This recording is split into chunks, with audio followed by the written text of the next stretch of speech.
बिस्मिल्लाहिर्रहमानिर्रहीम موږ د string class او د string function demonstration start کړی وو. موږ د length function وکتو، موږ د size function وکتو، موږ empty function وکتو. د څلور مختلف قسم function موږ demonstrate کړل د string type data سره. اوس موږ سره یو function دی چې موږ سره د clear په نامه باندې دی.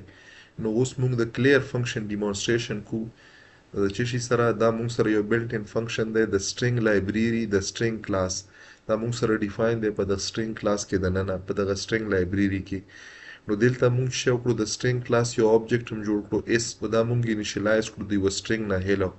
نو اوس که موږ وکړو دا موږ سره empty نه دی، دا موږ سره مطلب په دغه کې message که موږ دا print کړلو ګوره په دوو ځایونو کې ته زه دا demonstrate کوم. دلته ما ولیکلو s dot، دلته ما شی ورکړلو، دلته ما length ورکړلو. نو s dot length او دغه نه بعد مې شیر کړو endl مې ورکړو. نو دغه کې چې څومره مطلب نمبر اف کریکټر دی هغه موږ سره ډسپلی کی.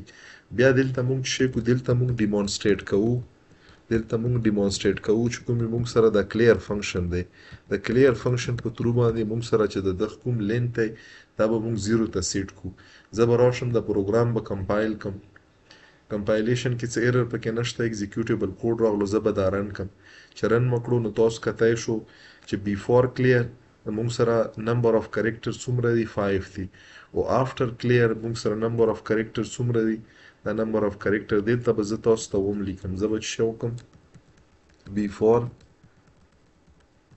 کلیر فنکشن، دلته به زه چې وکم دوزه کې به ولیکم چې آفټر کلیر فنکشن. موږ سره د کلیر فنکشن نه مخکې او د کلیر فنکشن نه بعد نمبر اف کریکټر دا موږ سره څومره دی. زه به دا ری کمپایل کم، ری کمپایلیشن نه بعد به زه چې کوم دا به زه رن کم. چې رن مکړو د کلیر کېدو نه مخکې موږ سره نمبر اف کریکټر په اس کې دا څومره دی 5 دی. کله چې موږ کلیر کړو نو نمبر اف کریکټر څومره شول دا موږ سره 0 شول. فار ایگزامپل دلته ما چې وکړلو ما ولیکلو چې اس از ایکوال ټو world، خو دلته مو چې وکړلو دلته مو پیسټ کړلو. څه شی مو پیسټ کړلو؟ زه لیټس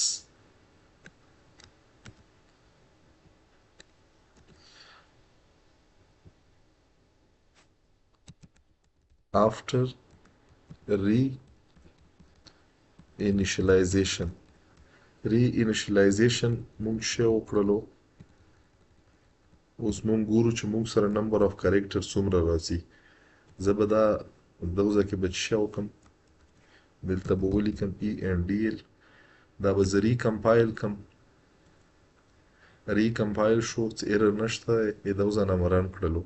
چې رن مو کړلو مخکې د کلیر فنکشن نه موږ سره 5 کریکټر و. کله چې موږ کلیر فنکشن استعمال کړو 0 شو. اوس موږ ری انیشلایز کړو د اس، نو د ری انیشلایزیشن سره موږ سره چې راغلو 5 کریکټر راغلل. فار ایگزامپل دلته ما چې وکړلو دلته ما ولیکلو دا، نو دا به زه ریکمپایل کم. اوس ما سره نمبر اف کریکټر زیات شول، دا مې ریکمپایل کړلو. دلته ګوره 5 شول، دلته 0 شول او دلته موږ سره چې شو 11 شول.